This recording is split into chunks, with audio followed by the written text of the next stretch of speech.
Армағайын, эфирде жаңалықтар легі. Күні бүгін Жансаяның күйеуі Дидардың айлығы түсті.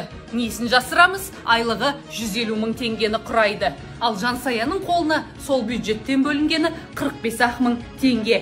Жоғарыдағы ағамыздың жымқырып қалғаны тайға таңба басқандай анық көрініп тұр. 45 мың теңгені кредитке, продуктіге жеткіз деген бұйрық берілді. Жансая ол ақшаның кредиттен аспайтынын айтқан еді. Дидар, берекелі қолмен жеткізесің, білем ғой деп көтенге көпшік қойып, тақырыпты жылы жаба салды.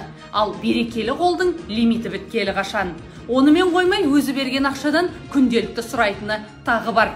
Әйтсе де Жансаяның төзімі темірден соғылған жоқ. Сондықтан Қайын-жұрт департаментінің төрайымы енеге ашық хат жазуға бел буды. Енді ол хат шаң басқан архивтерден табылмаса болғаны. Михаил Көпжасаров, Бақдәулет Колесниченко, Жансая Мұратбекқызы, арнайы Хабар арнасы үшін.